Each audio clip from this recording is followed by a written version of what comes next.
Yeah, hi there. So there's no music today because we've got a bit of a technical hoo-ha thing going on. So I'm going to sing to you instead. If you're feeling sad and blue because you don't know quite what to do, here's a little song for you to sing with Barefoot Doctor. Whew. You do what you do, how you do it, when you do it. You do what you do, and that's all there is to it. You do what you do, how you do it, as you do it. You do what you do, and that's all there is to it. That's all there is to it. I can hear the sound of applause raging in the distance all the way around the world as 200 people think, what am I doing here with this maniac? This is meant to be a satsang, what it is. And a satsang, in case you've never been before, is traditionally, it comes from Sanskrit, meaning we sit here together in authenticity. In other words, we stop pretending, we stop posturing, we stop parading, we stop trying to impress each other, we drop all the protocols that we usually subscribe to, and we meet in our purity.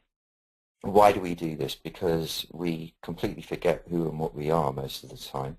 We get so busy rushing about and doing all that stuff I was just saying, all the posturing and so on, and the stressing and the striving and all the rest of it, that we forget. And when we remember who and what we are, which is what I'll be going into in a minute, and we do that together as a family, something synergistic occurs, a reaction that is beyond the intellect. It's beyond the usual part of the mind that evaluates and debates. It really occurs at the level of the soul, and this is something that words can only allude to, and I will be doing my very best to allude succinctly to them. Sorry, I'm just trying to turn off a phone I'd totally forgotten I had in my pocket. This is buzzing and bugging me. You just wait there, I'm right with you. There, it's done. And why I do the satsangs is, well, I've been doing these since the early 80s. Actually, yeah, early 80s. Since about 1980, in fact. Started doing them in New Mexico when I was there teaching Tai Chi and learning, training in Chinese medicine and shamanism and all the rest of it. They're developed organically because people in my Tai Chi classes really like the meditation aspect of it and asked if I do weekly session. So once a week people are piled into my house and I just do it impromptu like I do these. Basically going into it myself, as I will do every day in my own practice, and then just relaying as I sit with my eyes closed and I do the meditation, and it will be different every time. The basis of it will always stick to the principles of Taoist meditation, but the dressing, if you like, the appearance of it will shift each time in response to who's there around me, and in response to that mysterious pattern that connects all things, which is, again, something the intellect can't really grok. This is something that occurs at the soul level. This then developed in London in the early 80s when I got back there in 83, and carried on and carried on and carried on and carried on. And eventually, when I wanted to start it off, and I was thinking of doing it in one spot, you know, a geographical spot, and I was actually thinking of doing it in Brighton for some reason. But when I got back from Ibiza about 3 years ago, I went to Brighton, I just thought, no, it's not it. And it was Sue, our esteemed producer, who said, do them online, do it as an online satsang, and you can do it from wherever you are. And that's how it began. And it's an amazing thing to sit here and know that there are 200 people all the way around the world about to go into this state, and me having the honor to facilitate this is wonderful. So thank you for being here and allowing me to play this role. Now, we theme the series, the sequences, and generally these days it's around magic. I like the idea of magic as a metaphor. You have to forgive me, you come a lot and I repeat myself. There's just certain things I find rather fascinating. Magic comes from an old Persian word, magush, which means to play with reality, with your thoughts, you know, changing it with your intention. And I give a lot of thought to this whole issue of destiny and free will, as I think most people who think deeply tend to do. It's a question that can never ever be answered. definitively, it's probably never will be, in a way that the intellect can understand. But the clearest that I've got it up till now is that there is indisputably a destiny that is that chain of cause and effect, and encompasses the idea of chaos, the random factor. Nonetheless, somehow, from the very birth of time and space, a set of cause and effect chain reactions are put in motion, which would inevitably result in what's going on right now. And we could assume, and then please understand that whatever I say is not meant to be absolute truth. I'm not trying to convince you or present an argument or a subject for debate. I'm just presenting a stance that we could adopt as an existential position and then see what happens. It's the one that I adopt, and what I see happening is much to my liking. So I'm sharing that with you. You adopt it at your peril. No, you adopt it under your own cognizance, and if it works for you, great. If it doesn't, it'll have been a beautiful thing to be together anyway. The way I see it is that destiny is as it is, and everything is written already. Hence why a good palmist or chiromancer can look at your hand and tell you exactly what's going to happen when. A good astrologer can look at your chart and the same thing. So if your destiny is discernible in the stars or in the palm of your hand, it must be written. And that wouldn't be the reason I'd say proves it, but it seems to me, well, let's assume that it is all written. And therefore, whatever's going to happen is inevitable. However, what we seem to have a choice about is what to focus on as we go along. And as any ancient Taoist mystic or modern quantum physicist will tell you, what you focus on grows. So if you focus on what is ugly in your life, you will amplify the ugly aspects of your reality, as a result of which the things that happen to you will be unpleasant. In other words, if you worry about stuff and you focus on what's going to go wrong all the time, it's not that you make it go wrong, it's just that amplifies the going wrong aspects of reality. So there'll be more of that going on. If you focus instead on what is beautiful, in other words, what is really pleasing, rather than what isn't pleasing, then that will grow.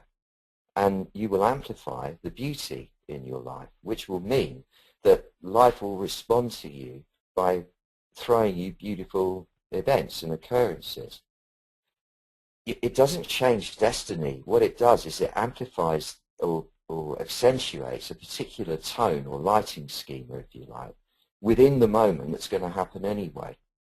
And you could say that if you wanted to play with semantics, that therefore that then does change destiny. I say no. I say that you're just basically playing with the settings. It's like it's the same piece of music going on. You're just playing with the EQ and the volume. The discipline for us is to learn to focus on what is beautiful. And this can be done at many different levels. It can be done at a very superficial level or at the most profound level. And what we're going to do here today is go to the most profound level we can manage, and from there focus on all that is beautiful and worthy about ourselves, because this session is specifically about magicking your self-worth right up. Now, I've been thinking about this as I do. The reason Sue asked me ahead of time, what do you want to title the 6 sessions in the sequence?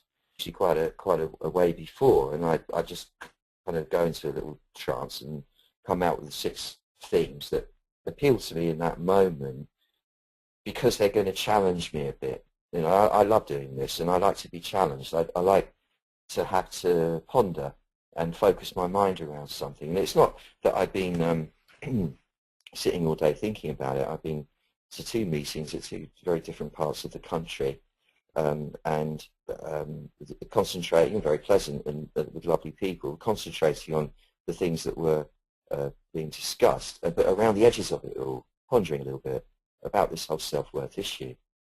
It was inspired yesterday quite a bit, talking to my middle son Jake, who's 33, and one of the loveliest people that I've ever encountered in my life. And we're having quite intense conversations at the moment, sort of father-son stuff about, well, you know, the raw father-son kind of dialogue. And he was telling me yesterday that although he used to find it an incredible honour, me taking him around to the mental wards when I was treating mental patients and explaining what I was doing, getting him involved in all that, even when he was just 6 years old or whatever, because that's what I had to do. Or if I was writing a piece, because I had to turn a piece in for a newspaper or whatever, while he was with me, I'd read him the piece just to include him in and to see what he thought of it, because that was just a way of doing it. You know, I taught him music. I taught him how to play piano and how to play the guitar, because he's got a natural jazz feel. He's a filmmaker, so a lot of kind of coaching along kind of visual lines and looking at camera angles, and but all very much so much of a compromiser. And as I always explained to my kids, I was never going to be one of those kind of standard dads who did kids stuff, because it bores me. So I'd much rather get the kids doing my stuff. It's more fun. And overall, it really worked great. But what he was telling me, and also I just have to say this, that being who I am and doing the work I do, being very keenly aware of what raises someone's self-esteem, I was very, very careful always to encourage and point out his strong points, never to criticize or about his weaknesses, always just talk about building up the strong and, you know, encouraging and coaching all the way through. Nonetheless, even with all of that, he felt that because I wasn't focusing on him in a sort of childlike way, he has a lack of self-worth at some level. And we were talking about it, how fascinating it is that with all the most careful kind of focusing and including someone in and making them feel important and respected and valued in sort of, you know, real life situations. He was talking about this guy that used to go around to treat, who was with a terrible stroke, who eventually died, and the kind of the poverty of the family and how awful it was being there. But not awful, it was beautiful, the connection, but it was kind of a horrible environment. And, you know, getting him involved in all that, it was very powerful. But at the same time, he felt somehow that it wasn't like, why couldn't I just spend the time taking him to see some kids movie or whatever, which I did actually do, but he's forgotten about all that. So we were saying how fascinating it is with all of that, even then the self-worth is still not strong. And then, you know, I've treated and dealt with, you know, hundreds of thousands of people personally over the years, and everybody, bar very, very few, suffers to varying degrees with low self-worth issues. And in myself, I'm constantly looking at the parts of me that feel unworthy, that don't feel deserving of the very best at various times. It's part of the human condition. And what I've seen is that you can do a lot by using affirmations such as, you know, what I am is beautiful, what I am is worthy, what I am is an amazing thing, and, you know, so on and so on and so on. You can also look at the rationale, which I work with, that what you actually are is an expression of the divine, if you want, presence, the primordial cause of all existence. If the primordial cause of all existence, something powerful enough to produce galaxies and universes, sees fit, so to speak, to produce itself as you, then, you know, you've got to be kind of sure that you must be good enough. And that's important too, to just get the intellect around that. But even that's not going to do it for you. I'd actually say that nothing external is going to do it for you. So it doesn't matter, and I can say this from experience, how famous you are, how respected you are, how acclaimed you are, how liked you are, how popular you are, how loved you are, how applauded you are, how celebrated you are, how feted you are. It doesn't matter how much attention, positive attention you get from all the people around you, there will still be self-worth issues. It doesn't matter how much you try to get other people to validate you. Yes, it will work momentarily, but it will not actually touch that apparent hole in the soul where there's a sense that you're not good enough. This is for this reason. It's mistaken identity. You see, we grow up unconsciously developing a constructed self, which is what Freud called the ego. This is the device or the machinery which includes the personality, the memories, the interpretation of the memories, the hopes, the dreams, the desires, the ambitions, the version of the world that makes sense to you, which is obviously always changing, and the version of yourself that makes sense to you, which is again obviously always changing. And this version, this constructed self, this ego, isn't actually real. It's an illusion. But because it's so convincing, and because we're not aware of ourselves creating it as we go along, we mistake ourselves for this constructed self. This constructed self is, because it's an illusion, depends for its existence on external references. There have to be people constantly reaffirming your validity for it to maintain its apparent integrity. The shortfall is made up of what Freud called your ego defenses. This is what we normally mistakenly call the ego, the thing that people say you should vanquish, you should get over it, you should be able to squash it, and all the rest of it. You can't squash your ego. You can't. You need the constructed self. You can't operate in the world without it. It's the kind of the structure that houses your personality, your ability to communicate with people, and so on. But the ego defenses are the complex web of lies, self-deception that you subscribe to, that make you be able to kid yourself that you're okay when you're not, that you're wonderful when you're not being wonderful, and that you're really cool when you're not cool, and all the rest of that stuff that you could otherwise describe as vanity, conceitedness, false pride, and that kind of stuff. Well, you can spend your whole life messing about with all the various bits and pieces of your ego defense structure, and it's inevitable that you will anyway if you've got any sense of introspection. You can spend your whole life being brilliant as possible and doing everything good and being seen to be right all the time, and doing it right and being upright and righteous and to the nth degree to get the approval and validation of others around you. But none of these things will actually deeply, truly, profoundly affect your levels of self-worth, simply because all of this stuff is an illusion. It's a reaction to the world of the 10,000 things, the world of the trick of the light, if you like. The Taoist approach is to acknowledge all of that, to honor all of that, to adjust it quite cleverly by messing about with the energy in the various organs, because by balancing the 5 vital organs, you tend to then balance the moods or the tones of the various aspects of the constructed self, so that it falls into a state of grace or harmony. And that's all well and good, but that again is still on the superficial level and will not actually address the issue of self-worth. The only thing that can actually address the issue of self-worth is to identify with what you actually are. What you actually are is a human version, a localized human version of the great presence, the background presence that informs this entire universe at the subatomic level. You give it expression through your physicality and through this ego, your personality, the way you display yourself. But what is visible is really just the tiniest here. The background presence, which is what you really are, is synonymous with the Tao. It is the primordial cause of everything. It's a very difficult thing to get with the intellectual mind when you're stuck up in the constructed self. But when you learn to shift your position inside your body, you actually move into the background presence within.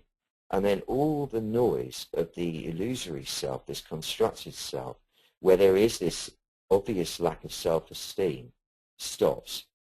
So that when you're in, and the way this works is that because the external world is perceived as being out in front of you, simply because your eyes are in front of you and your ears are shaped so that they'll listen mostly in a forwards direction.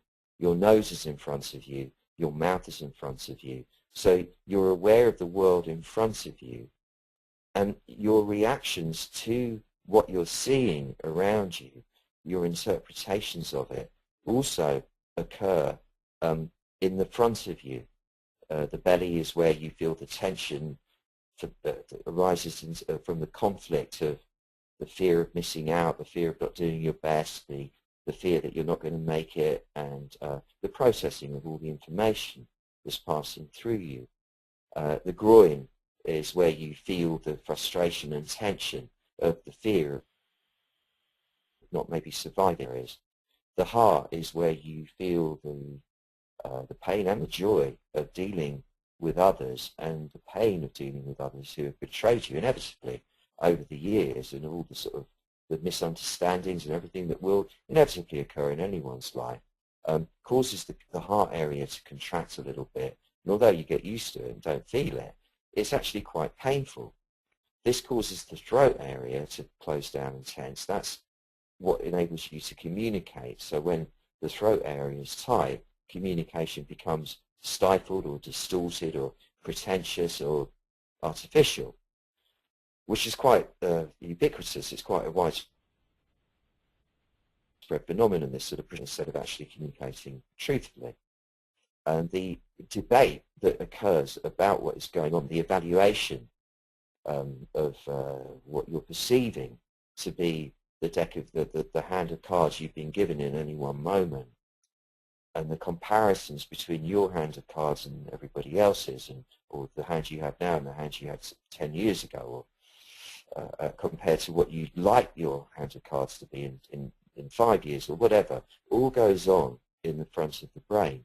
The front of the brain is constantly talking to itself. There's at least two voices in there at any one time, having a debate about reality and how it's going. And all of this stuff goes on in the front of your body. The combination of what you're seeing in front of you and the reaction to it draws your presence, your internal presence, forwards into the front of your body. Now, the front of your body is a noisy place. The belly, there's the peristaltic motion, the gurgling of the intestines and so on. The heart, there's the beating. The lungs, there's the breathing. The front of the brain, there's all the noise of all the thinking. It's a noisy place. Not only is it noisy, kind of in reflection of the noise of the outside world, it's also vulnerable and relatively weak, unprotected. The belly is soft, the throat is soft, the face, the eyes, all very vulnerable targets if you're a martial artist. However, you'll only think about if there's back pain is strong. And it's still, and it's silent. The backbone is solid. The muscles running down either side of the spine are very powerful. The back of the head is relatively very well protected. The back of you is very strong. The shoulder blades, it's a strong unit at the back of you. As a martial artist, you're taught to come right into the back of yourself when you go into a contest or a real-life situation. Because when you do that, the constructed self in the front doesn't exist. The you who you become used to identifying with, which has the fear of pain, the fear of illness, the fear of dying, the fear of failure, the fear of looking like an idiot in front of everybody else, the part of you that is dependent on other people for its validation just stops existing when you're in the back. So you have no fear in entering a situation. Also, your blows, the punches that you issue, the kicks that you issue, and so on, if they come from the back of you, they're powerful because they're coming from your strength. It's just a mechanical phenomenon. When you punch from the front of you, inevitably all you've got is the muscles of your arms, and they're only limited no matter how strong you are. So you learn to deliver your back of you. You learn to field oncoming force from the back of you. And then you do that, you become quite fearless, essentially fearless. The front of you still be afraid. I've experienced it in a real-life fight situation. The front of me was wobbling around like a jelly. It was really terrified, just to have the effects of somebody's violence directed at me. The back of me, though, was very powerful, and that's where I was operating from. I neutralized the oncoming attack, said to the guy, for some odd reason, I looked him in the eye and I said, look, we both got mothers, we both came out of wombs. What are we fighting for, to my mind? But it seemed to strike a chord with him. I dropped his arm and leg, which I was holding paralysed for a moment. He kind of stumbled off because he was drunk anyway. And I walked off. There was no shaking at all. There was no adrenaline throughout the whole thing. There was just this kind of awareness that the front of me had fear. However, the bit of me in the back, didn't have fear. It was perfectly capable. And it's exactly the same with the self-worth. The part in the front of you, doesn't matter how much work you do on yourself, will always have a deficit or a latent deficit of self-worth. If it wasn't so, we wouldn't have such a huge advertising industry based around selling people products to make themselves feel like they're worth something. Get a beautiful car, you're worth something. Get these beautiful clothes with the designer brand thing, you're worth something. Wear the right watch, you're worth something. Get the teeth done, get the hair done, get the look, you're worth something. Live in the right house, and so on and so on and so on. Obviously, it's a bottomless pit. It can never actually be filled because it's all illusory. But the back of you observes the constructed self going through this self-worth deficit conundrum with compassion. It's like, bless you, you think, you lovely little local person, you. That you don't exist anyway, but the part of you that believes that it does exist, oh, bless you. It's like a phenomenon there, this kind of illusory being. And you just have such compassion for it. But the bit of you that has the compassion is really who you are. Sits in the back of you. This is the background presence. This is God. This is the Tao in you. The front part is just noise. It doesn't really exist. It's just noise.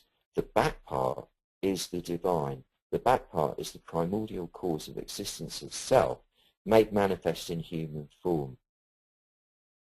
Learn to come into the back of you, and there is no deficit of self-worth. It cannot happen. There cannot be any deficit of self-worth.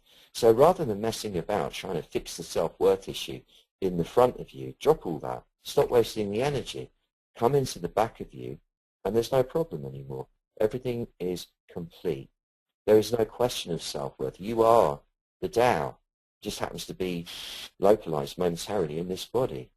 How can the Tao have any deficit of self-worth? It's absurd. It's a silly notion.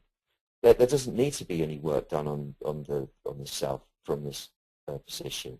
There doesn't need to be any affirmations being done or visualizations or whatever else. However, when you are in the back of you and you do come into the stillness of yourself, the strength of yourself, and then you do play around with visualizations, they really have power. And this is where true magic, the sort of Taoist style magic, is conducted from the back of you. And it's not done because you need it to work. You're not doing this because you really need to get your self-worth up. That's just an illusion. You, as the background presence, have no deficit of self-worth. When you come from the back of you, you can now play with reality just for fun. And then you'll be able to see in the days that come after this session your local self operating in the world with much more confidence, with the self-worth right up there. I don't know if that sounds too paradoxical to contemplate, but I think you probably get my drift. That's as loose as I can be about it at this moment. So without further ado, other than me taking a small sip of water, this would be the moment to just, what's the word? Eschew the noise and the colour and the light of the external world. And albeit Sue's made this beautiful slideshow, let that go as well. Close your eyes. And if anything, just allow the changing colours on the screen to bathe your brain through your eyelids. And just give yourself a moment to settle in your seat. And get the feeling of all the weight of your head and your chest and your shoulders and all the thinking and all the tension, the drama of being you. Let all that weight sink. Let it do what it wants to do and come to meet the centre of the earth. Let it follow the course of gravity. Succumb to gravity. Allow the weight of your head to sink so that all the weight in your body is now settled in the lower part of you, below the level of the navel. Get the feeling that your legs are heavy and solid, powerful, and that your legs, through the soles of your feet, are connected to the immense power of the ground, almost as if you can feel the swirling, sloshing magma at the Earth's core, sending its heat up through the soles of your feet. Just say hello to the power of the ground, while the upper part of your body feels mysteriously light and airy and free, as if it's naturally opening itself and communing with the energy of the heavens. You're opening yourself to space. Have the feeling in regards to your physical form that some invisible being, some kindly angel, has just given the crown of your head a little pull upwards, as if there was an invisible silver thread attached to the crown of your head, and this angelic being was pulling the thread upwards towards the ceiling, and that was causing the back of your neck to soften and grow longer. Just get a feeling of the back of your neck elongating and relaxing, and just enjoy that feeling. The chin naturally drops towards the chest a little bit, and get the feeling that as this angel keeps pulling the crown of your head upwards, it's causing your entire spinal column to elongate. Drop your shoulders, the burden of your life story and all the internal conflicts, the conundrums. Just drop it all. Drop the shoulders, let them drop as low as they'll go, and let them broaden out. Let your shoulders feel broad. Take space. Very, very subtly raise your breastbone upwards and slightly forwards from the top of the breastbone, as if you're urging your thymus gland upwards and forwards a bit. This is to rise up to all that is beautiful within you and around you in the world. Allow your hips to be broad and relaxed so that you're sitting on a solid base. Now let all the muscles and sinews of your body soften. Let your entire body go soft, so there's not one rigid muscle anywhere in your body. Let your face go soft, all around your eyes, your chin, your cheeks, your jaw, your ears, the back of your neck, your throat, the sides of your neck, the muscles that go into your shoulders, the muscles around your shoulder blades, between your shoulder blades, down your arms, your hands, even the little straps that work your fingers. The sides of your body, your chest, the upper abdominal area, the lower abdominal area, all the way down your back, middle back, lower back, and all the connective tissue inside that wraps itself around the organs, around the vessels. Let everything go completely soft all the way into your pelvic floor and further down into the thighs, the hamstrings, calves, the shins, the feet, the toes, until you get a sense that the entire body has softened all the way down. So now you're relaxed. Stop holding your breath and let the breath flow freely and slowly and smoothly like silk. And notice that as the breath becomes slower and more refined, the tone of your consciousness matches it. So now the tone of your consciousness has become calmer, smoother, more silken. And with that, the atmosphere internally, and therefore around you, becomes charged with positive energy. Get the feeling that the breastplate, that which covers your heart, is like a pair of sliding doors that are now opening to the sides to reveal at the core of your chest your beautiful heart, the repository of all that is uniquely gorgeous about you. Before all the damage, before all the distortions, before all the pain of dealing with people, there is this beautiful, gorgeous essence inside you. You are the Tao, and this is the gorgeous love, the beauty of the Tao, the sweetness, the healing beauty of the Tao. And with it, courage, the quality of the heart, the courage to be and to be real. All of this is there like a beautiful flower, like a rose beyond any rose you've ever seen in beauty, naturally exuding the most amazing fragrance and atmosphere and a rose gold light, a subtle light, all of this radiating ubiquitously without limit, every direction, and at the same time causing an opening that makes you available to receive the same that's being sent by all the other 200 people in this circle all the way around the world. And not only by all of us, but by everyone who's meditating at the moment or praying or sending out positive good wishes to the world or just being kind or having a laugh or plugging into the joy of life. And there must be billions of people at this moment on the planet, whether cognitively or not, plugged into the joy vibration. And with your heart open like this, you're receiving that. And it's safe. It's totally safe to allow it to enter you, to feed you. And at the same time, you're mixing that with your own beautiful essence, and that's radiating out. So it's a wonderful sharing up and down the connection between you and all other sentient beings. So you get the sense that you're sitting right now in good relation to everyone and everything around you. And this provides an aura of safety and security in which you can completely let go and relax.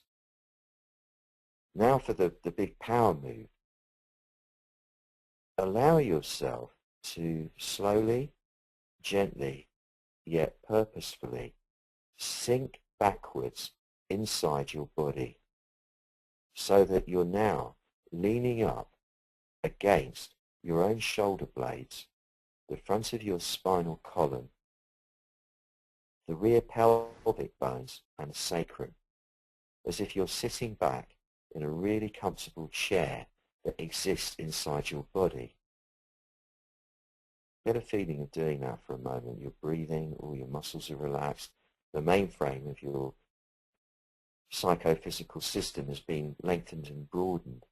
You've situated yourself optimally, and now you're leaning right back inside, kind of like a racing driver who's really in command of the ride. Now, if you just tilt your skull back a little bit, it's just a gesture, and get the feeling as you do so that your mind slides back along the floor of your skull until it's nestling up against the rear interior wall of the skull, like a Buddha with your face on, sitting in a cave with its back leaning up against the rear wall of the cave, which is actually the rear wall of your skull. And this little Buddha is gazing out into infinity from the rear of your skull through the mouth of the cave, which is in the front of the skull, roughly between the eyebrows. And it's gazing out into the night sky and into infinity, forever and ever, with no purpose at all, no ambition, no goal, because there's nothing to achieve. It's already been achieved. This is it. Here you sit. And you're just gazing. And when the local self throws up a thought, maybe an agitated or a restless one, or a self-congratulatory one, or a self-doubt one, whatever it is, you just see it like a cloud passing from the right side of the mouth of the cave to the left side and out of view. So that every thought that comes up, you just see it like a cloud passing by outside the cave, because you're quite high up here in the sacred mountains. You don't try to follow any of the clouds, you don't try to analyze them, you don't try to jump on top of them and ride them anywhere. You just let them come, you let them go. Completely incidental and irrelevant. Because you sit here, the Buddha inside, gazing into infinity in perfect serenity and stillness and peace, without needing to know anything, because you already know everything.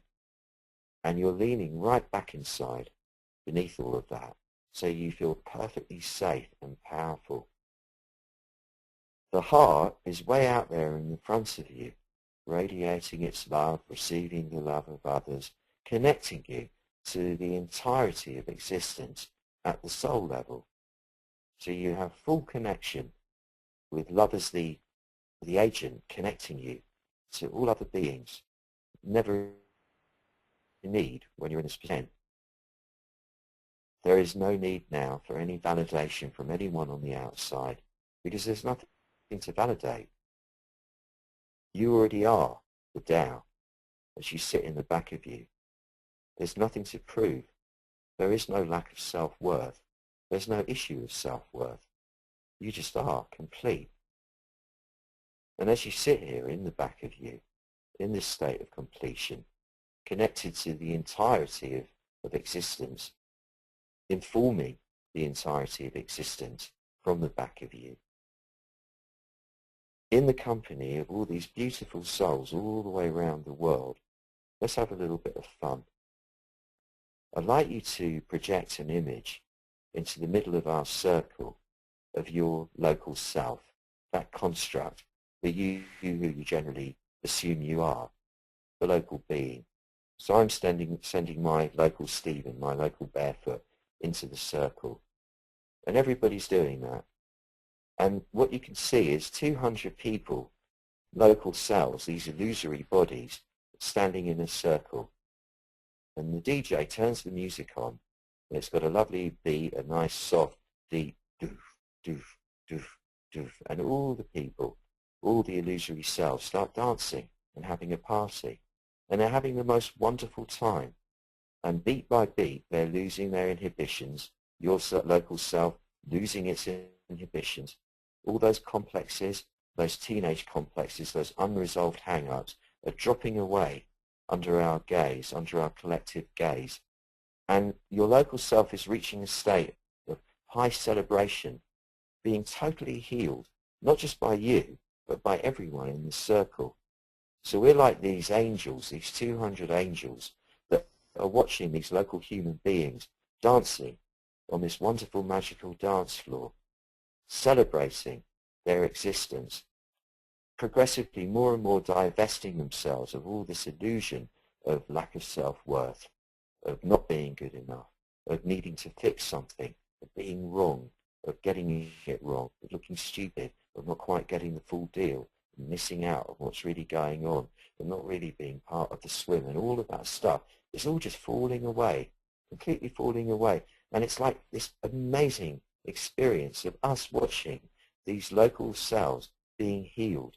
It's like some magnificent conscious clubbing healing workshop where all these 200 people are getting healed of all that daft stuff that made them think they weren't good enough. And you now focus on your local self and turn it around to face you and see it smiling.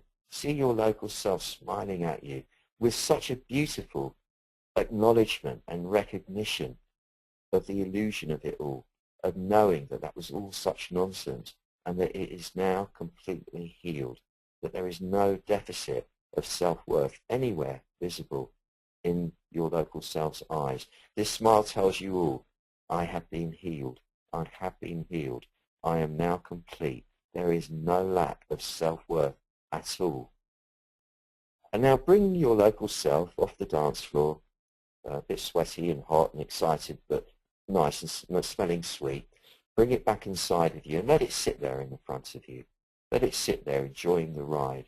Let it sit where it feels right in the front of you, in the front of the face where the facial expressions occur, in the front of the brain where all that thinking goes on, in the belly and the chest and all those places that your constructed self generally occupies. Let it sit there, but you're behind it, like you're the big daddy or the big mama with this child sitting in front, enjoying the ride. Let it enjoy the ride because it's healed now.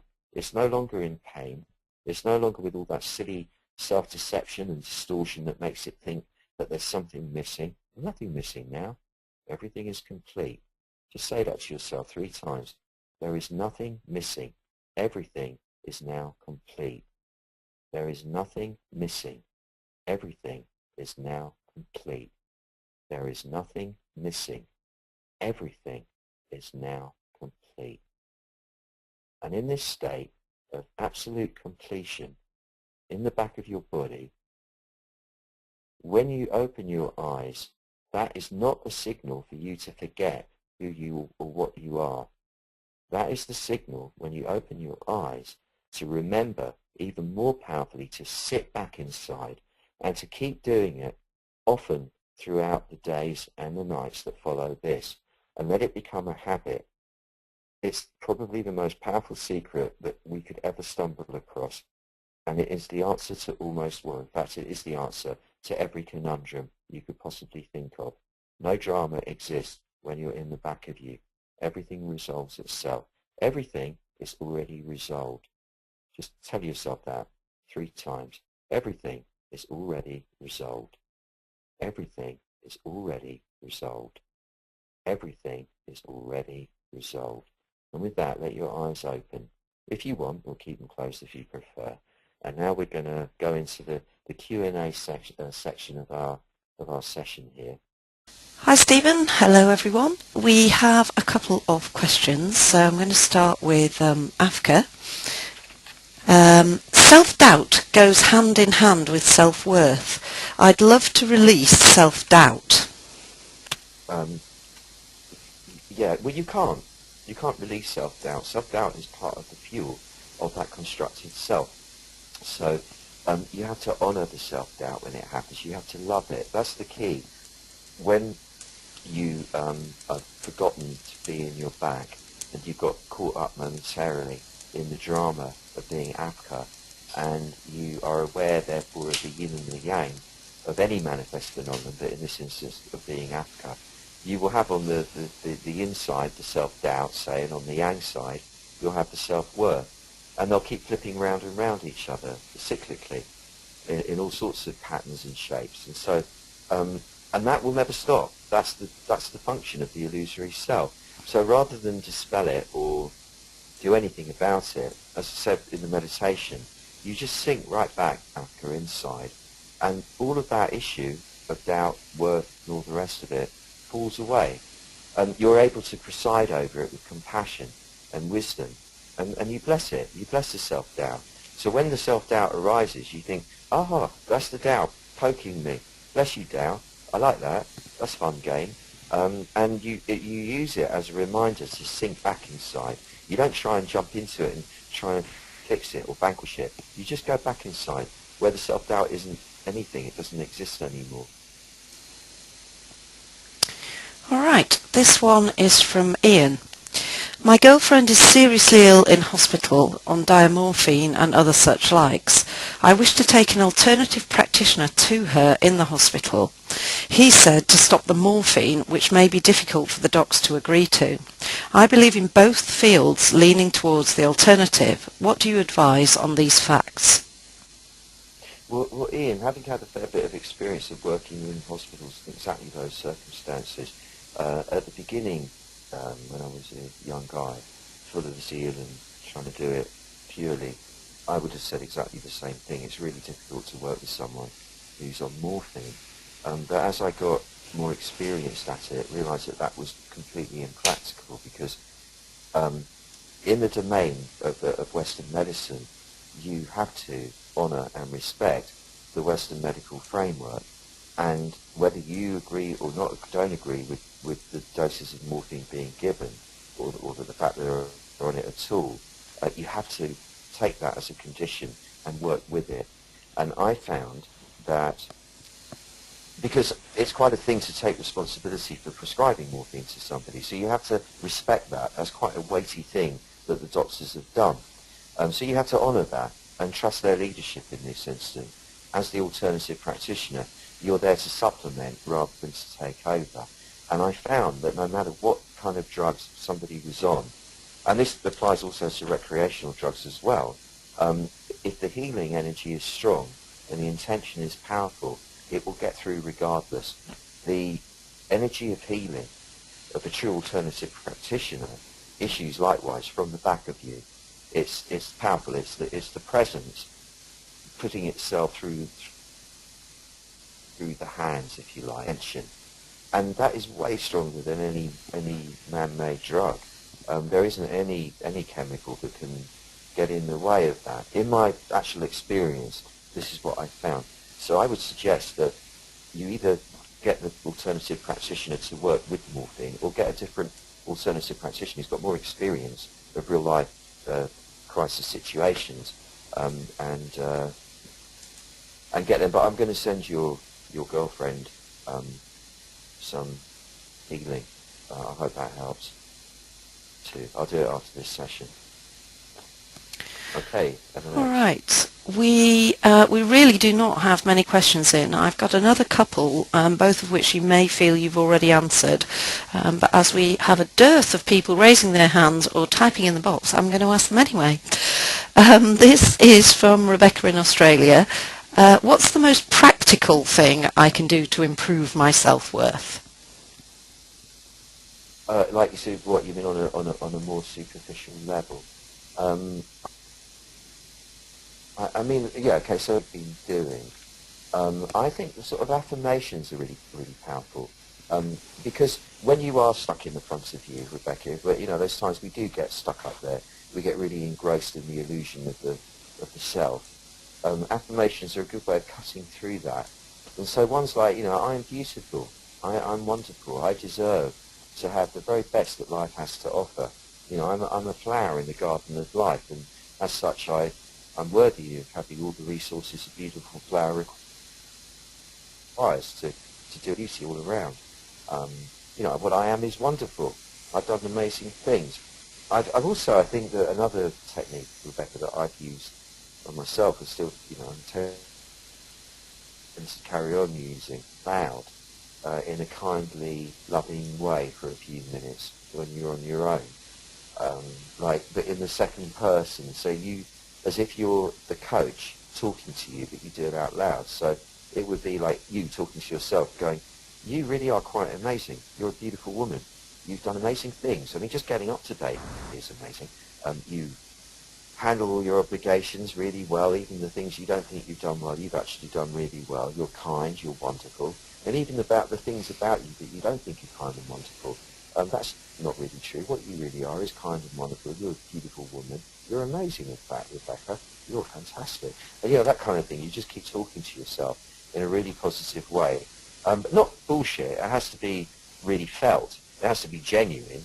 And doing that over a period of, you do it for a few minutes once a week or whatever, over a period of time, it quite quickly, that voice becomes the dominant voice in the head when you've got that internal conversation going on. So you're much more likely to default to being kind to yourself rather than nasty. But like I say, all of that is superficial. When you learn to come back inside, that stuff becomes kind of irrelevant, really. That's all pretty superficial stuff. There is nothing wrong with you. How can there be? You're the Tao in Rebecca's shape. Okay, this is from Nikki in South Africa.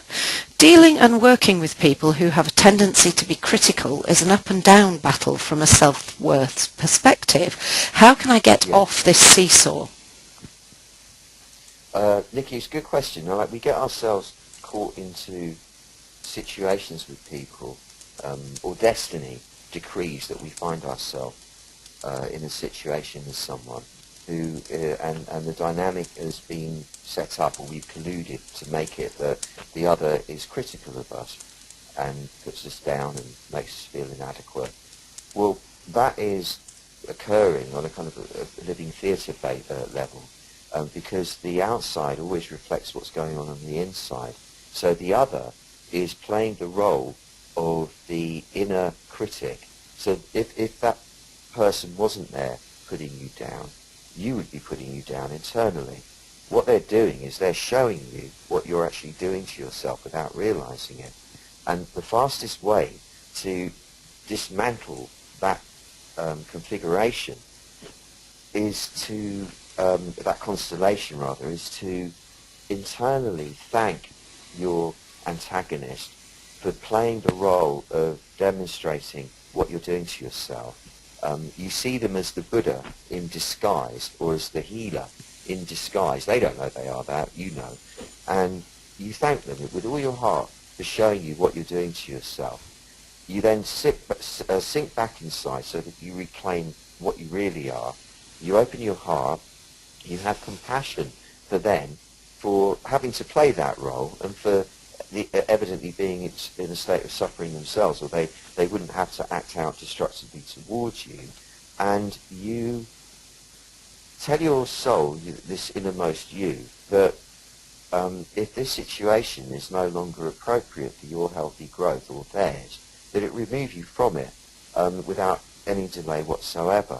And if you sincerely mean that, it will either shift the dynamics profoundly enough for there to be a healing between you, which would enable that configuration to continue, or it will create some kind of theatrical event, a dramaturgic event that will shift the dynamic completely and have you out of there and into fresh pastures.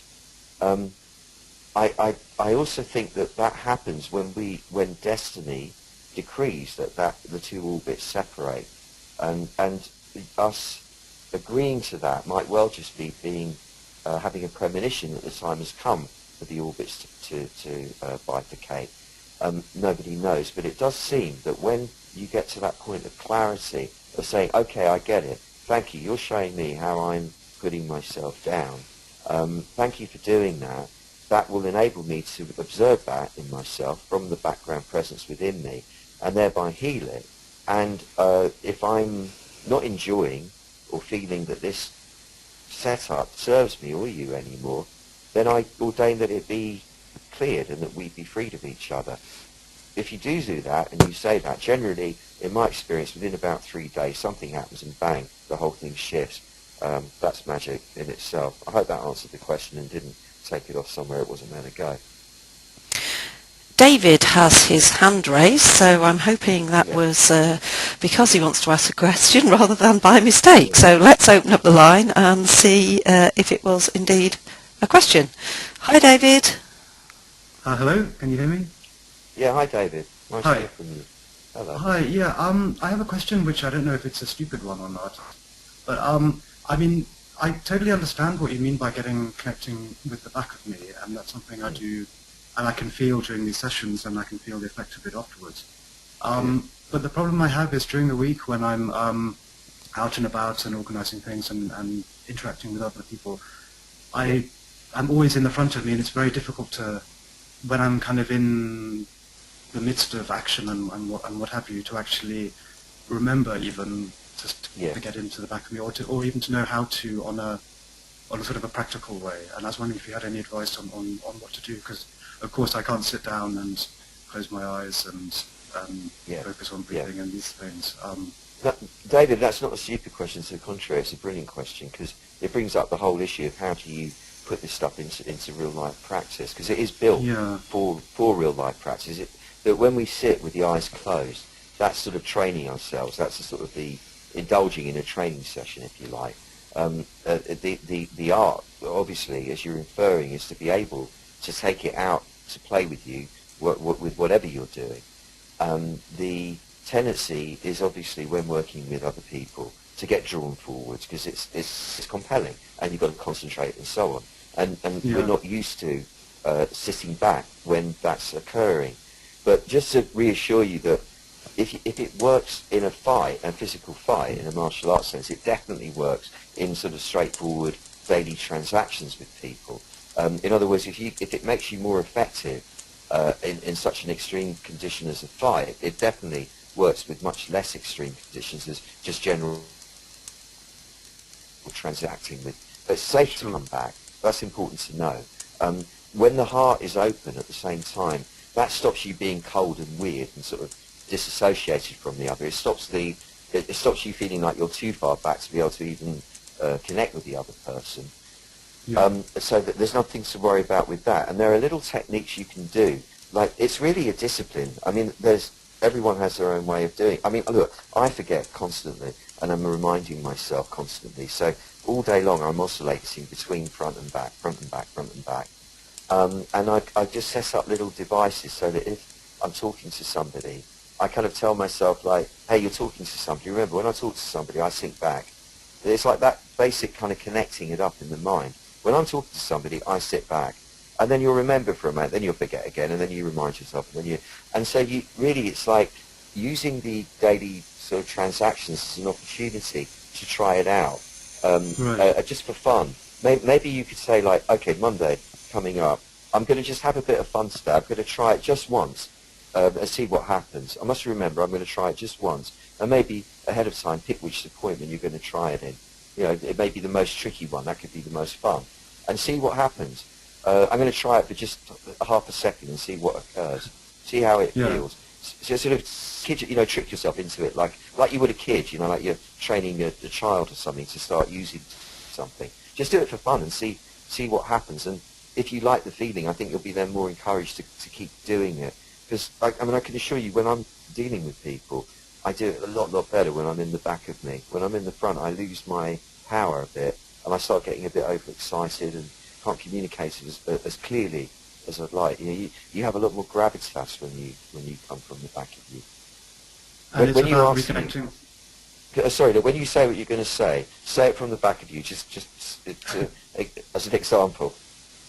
Okay, I guess what I'm asking is it's about reconnecting with that feeling that I have during these sessions of being in my back and being more kind of in command somehow, but not not with my eyes closed in a private way, but kind of actually bringing that into the everyday world somehow.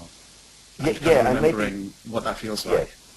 Exactly, and maybe using some kind of physical technique, like if you, for example, when you're talking to somebody, say you do this now, and see if I can transmit it by audio.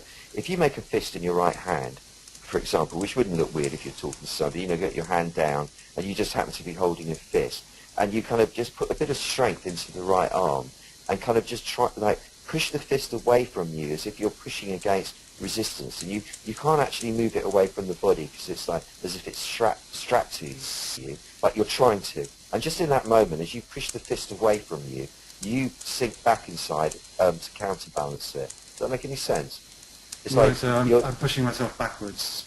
Yeah, exactly. Like you're making your arm strong as if you're trying to push forwards with that, and to counterbalance it, you're just leaning back a bit. It's a very subtle gesture. You wouldn't want the other person to see you doing it.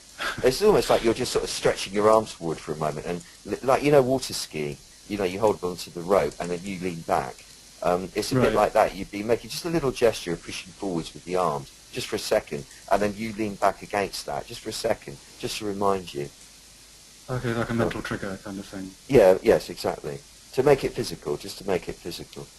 Okay, that sounds interesting. Yeah, just as a kind of a way. Yeah, because it's difficult to. It's difficult. Yeah, to have. I think to have that kind of a trick like that, as it were, is quite a good way to kind of push myself back into that, rather than just to do it totally consciously, to have a physical trigger. Yeah. I'll work on it. I'll think about it over the week as well, over this week, and think of other little tricks. So that's just off the top of my head. But that's a brilliant question, and thank you for bringing it up. Well, thank you for answering it. All right. And thank you for today. It was a very, very emotional session today. I had a very emotional experience, seeing my self dancing completely free and uninhibited and everything. It was very emotional. So I think me too. Had an effect. Yeah, I felt it as well. I'm you. really glad. Oh, you're welcome. Really, thank you. Bless you. Thanks, David. Alrighty. Penny is saying in regard to David's question that she had her first experience staying in the back and in command this week, and it was fun and exciting. Brilliant. Now, Penny has also asked a quick question, which I'll go to, if I can find it just here, and then we have Maureen live on air for a final question, if that's okay, Stephen? Yeah, good to you. All right, so Penny's question is, for you, do you feel the inner smile during the meditation? um, that's a nice question. Thank you, Penny. Yeah, I do. I mean, I've trained the inner smile for so long that it's kind of, that's what I'm doing. I mean, I don't generally, other than in extreme, I mean, even when I was going through what I thought was facing death and everything, I still was smiling all the time. So yeah, no, I am. I'm doing it all the time. And when I'm doing this, I'm just so honoured. It's this kind of combination of honour and delight, elation somehow, to be doing it, that I can't help but be smiling. I'm just sort of loving it. I don't know, I feel like a big mama with lots of children, like the old woman who lives in a shoe kind of person, like that kind of archetype coming through me. It just feels so beautiful that I can't help but be smiling. But I feel like every cell in my body is actually, yeah. Thank you for asking. I'd also like to say to everyone that it's so strange, this thing with these kinds of psychophysical repositioning techniques, because once you get it, it's so obvious that you think, how could I have not got that? It's really bizarre stuff. But until you get it, you've got to work through all this mush of the mind that makes it all seem like really theoretical, and like you've got to start off by imagining it all, which is what the Taoists always said, the old sages always used to say. Right at the beginning, if you can't feel it, just imagine you can feel it. Just imagine you're doing it. And eventually, you'll be doing it. And I talked to my Tai Chi master a lot about this stuff. It's so fascinating that once you get it, and you do have to struggle with these, the important ones, you do have to struggle with them. At first, they seem impossible almost. But you carry on, and you carry on. And suddenly, one day, bang, you've got it. And then it's just like, I've always had this. How come I didn't realise I always had this? And I would just like to say that to encourage you all. Maureen in Seattle, welcome. Hi, what you just said makes Hey. so much sense about just kind of imagining that you're doing it until you're actually doing it. I find in my car a lot of the times that I'm leaning forward and I'm not even leaning against the car seat. It's like, what are you doing? Just back up. Anyway, I'll be brief because I know our time's almost up. I'm working with a client who went through a really nasty divorce a few years ago, and she's been in a new relationship for a few years. But every time it starts to get really, really good, she sabotages it. And so I've been thinking at it from, the organ perspective, and it's like she's got the resentment in her liver, she's got the grief in her lungs, she's got the fear that it's going to happen again in her kidneys, and the worthiness in her spleen. And I thought, wow, all these organs are being affected. So what would be the most worthwhile place for her to start to stop the self-sabotage? And I wonder why any of us do that, really. I have a feeling, I'm only talking intuitively here, that she wants to destroy. There's a destructive aspect of her that Freud would say was coming from the death urge. We all have it. The self-destructive, the destructive part of the human setup. And that there's some sort of gesture done on a weekly basis that would be something like taking slamming one plank of wood into the other so that it makes a huge bang. And that would be symbolic of all her destructive energy having a bit of an expression. And she would do it consciously. So that sort of something that would make a really loud bang, a real knack when it happened. That would be for her symbolic of the destructiveness that she's otherwise expressing in the relationship. But fundamentally, on an organ level, that would probably originate for her in her heart energy. Yes, all those other organs are definitely coming into play as they do. They're all, of course, they're interconnected. But I got a hunch, and it's only that, without seeing it, that it's originating with her heart energy, which provides you with your sense of self. It holds the spirit in the body. So the ability, say, to come into the back of ourselves, that is provided by the heart energy. The sense of when we were looking at our local selves dancing on the dance floor, the ability to even do that comes from the heart energy. And I think that if some work were done on her heart energy, maybe she could drink hawthorn berry tea. That would be very good for her, I think. It's a heart energy regulator. And percussing on the chest, going, oh, once a day. Combined with some kind of affirmation that I think you'd probably be able to come up with better than me because you know her. That it's totally okay for me to destroy everything I love if I find it enjoyable. That's the one I'd probably go for. Mm-hmm, Yeah. mm-hmm. Actually, the one If you I- gave us earlier, too, that I wrote down, everything is already resolved, would Yeah, be, I yeah. think, really cool. Yeah. Cool. Well, I will share that with her. Thank you. That's really my utter pleasure. Lovely to hear your voice. Nice Hello, to hear kiss you, to too. Seattle from it. Yeah, I will. thank you. Take care. Bye. All right, and you. So everybody, thank you so much for being here. May you have, not may, I really wish you, deeply wish you, the next few days to be, because it's the new moon, right? We've just come out of the new moon. It's a new beginning, a sense of freshness, an increase of opportunities that would be natural to come to anyone that was with complete self-worth. Whether self-worth was not even an issue, where you are the queen or the king of your world, without question, there's no debate about it. When you're in the back of you, that's who you are. And as a result of just what we've done here, even if you were to forget all about it for a whole week, which I'm sure you won't, but anyway, even if you were to, that just from what we've done, a whole run of beautiful opportunities come your way that confirm to you that the Tao really does love you completely without any holes at all, because the Tao is you, and the Tao really loves itself. That's just how it works.